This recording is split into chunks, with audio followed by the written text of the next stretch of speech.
The numbers for October in Durham region were recently released, and at first glance, you might notice that prices across many areas in Durham region saw an increase in October. So in this video, I'll go over what happened in October and why the average price is showing higher in some areas, and I'll also share some of my experiences from working with our buyer clients over the last month. My name is Jessie McClellan, and I'm a realtor here in Oshawa, Ontario with the Lisa Abbott team. And I make videos to keep you up to date on everything happening in the Durham region real estate market, and I do my best to show you an unbiased and unfiltered perspective on what's going on in this area. I like to use a mix of market data and what I personally experience on a daily basis with our buyers and seller clients across Durham region to help give you the clearest view into our local real estate market and help you make informed real estate decisions. If you find this information valuable, don't forget to hit that like and subscribe button. And if you're ready to dive deeper, you can schedule a call through the first link in the description. Whether you have questions about this video, others, or if you would like some help with buying or selling a property in my area, I'm happy to chat with you.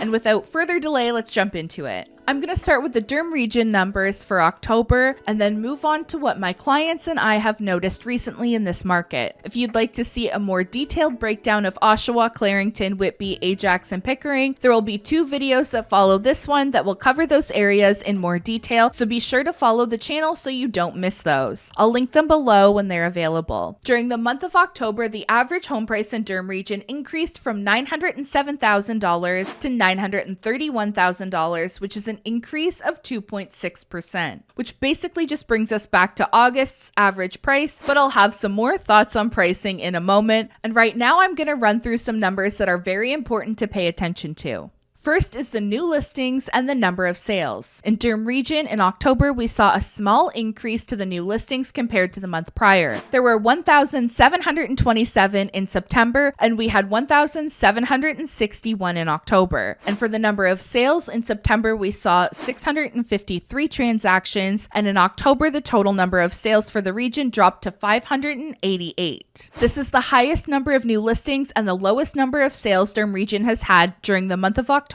in well over 20 years. And with new listings up and the number of sales down, October ended with 1,770 active listings, which is up from 1,625 we ended with in September.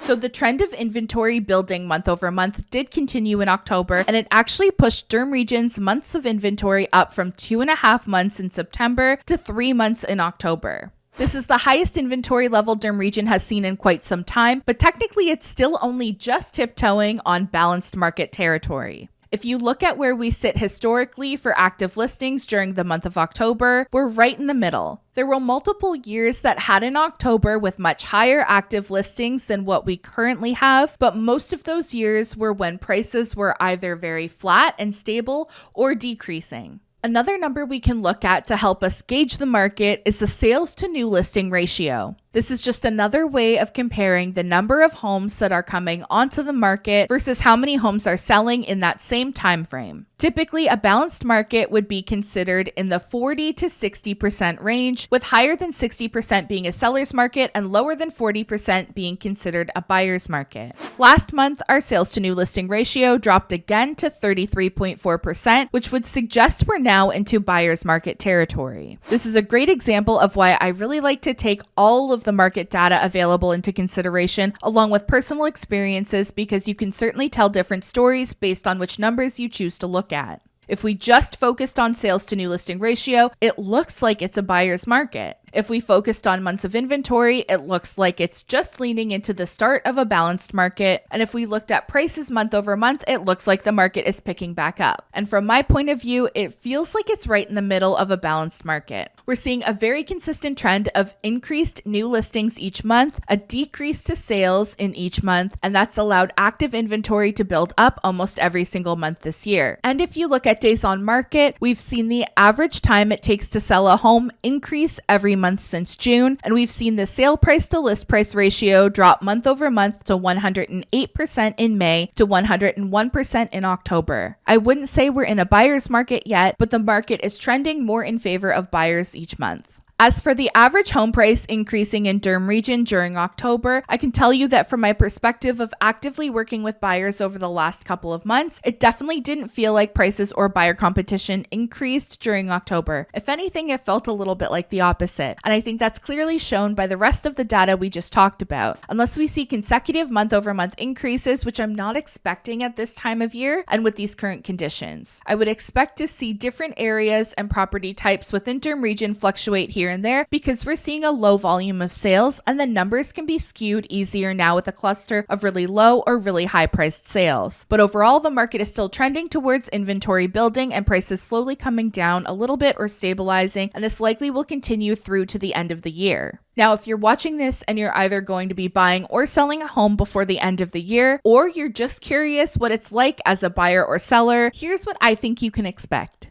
Usually from now until the end of the year, we see both sales and new listings decrease, and it's likely that this year will be no different. Most people aren't going to want to be moving during Christmas time unless they absolutely have to. So the closer we get to Christmas, the more serious sellers are generally going to be. For buyers, you might see less new listings starting to come up in November and into December, so there might be less new options becoming available to you from week to week. But it's also likely that sales will continue to drop and there will be less active buyers shopping too.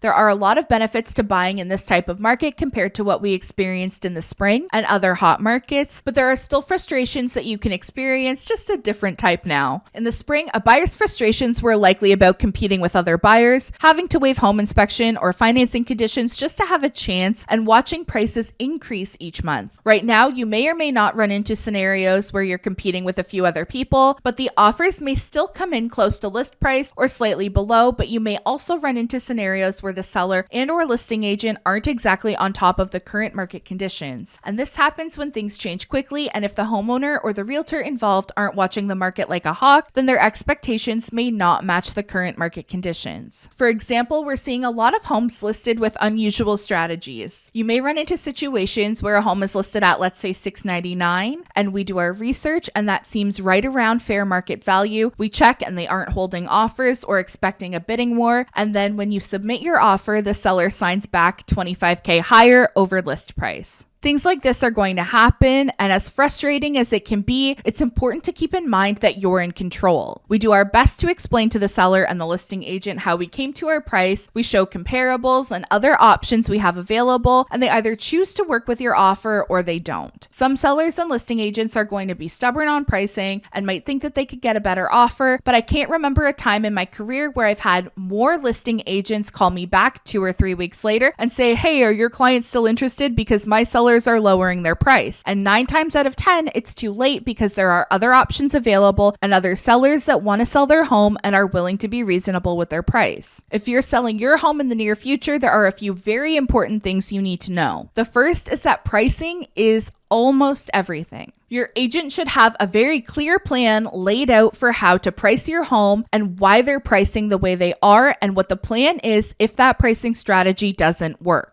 Because if you make it past week 2 and week 3, it's only downhill from there for the most part, and you need to make some changes if you want to salvage your sale. Pricing low and holding offers can still be a strategy that produces results in this market for certain property types, but the biggest mistake a lot of sellers and agents are making right now is not committing to a strategy. They're used to holding offers because it worked, but they're scared to price too low now because they see other homes listing higher and accepting offers anytime. You either price it low and hold offers, or you price it around where you want it to sell and accept offers anytime. Doing half of each strategy ends up confusing the consumer, and if the buyers and their agent think you're unreasonable with your expectations, they'll likely just move on to the next home. It's wild how we experience a couple years of a seller's market, and now so many people are forgetting one of the most important factors of selling a home, and that's how to price it correctly. You also need to be aware of how your home shows online and how it compares to other homes for sale in your price range and neighborhood. Over the last few weeks, I've shown dozens of homes that didn't sell on offer date and are now struggling to see much activity at all. These properties were either listed with bad photos, which deters potential buyers from wanting to go and view it, had no thought put into furniture layout or staging, which makes buyers feel that the home is smaller than it is, or not a suitable layout and prevents them from envisioning themselves living in the space comfortably, or the pricing strategy simply was not effective or did not make sense to buyers, or a combination of all three.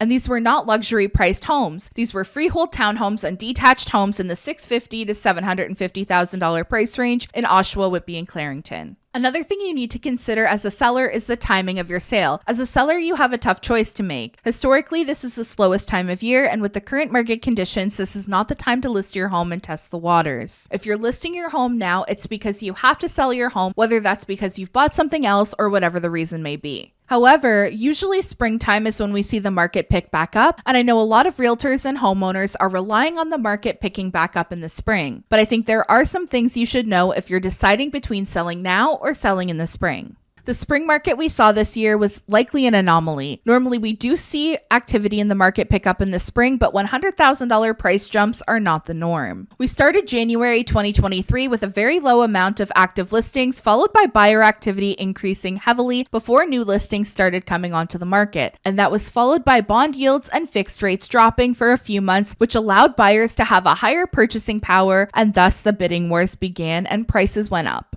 But this time it's possible we enter 2024 with a lot more active listings than we have had in previous years, so we likely won't see the spike to prices that we witnessed this year. However, I do think it's possible that we see bond yields and fixed rates drop slightly again. And from my experience in talking with other sellers and realtors, there are a lot of people holding off until the spring, and they're relying on the market picking up again. But by that time, they're also likely relying on the market making up a fair amount of ground, considering the amount prices may have dropped. These are all things for you to consider, and everyone's situations are going to look a little different. If you'd like to speak with me about your options and what might work best for you and your family, then please feel free to click the link in the description and book a call with me at a time that works best for you. I hope you found this video helpful. Thank you so much for watching until the end. Be sure to subscribe and check out the next couple of videos that are following this one, as they'll have a more specific market breakdown by city. There'll be an Oshawa and Clarington video and a video with Pickering, Ajax, and Whitby market data. So if you'd like to see those, I'll link them below when they come out. I'll see you in the next video. Bye!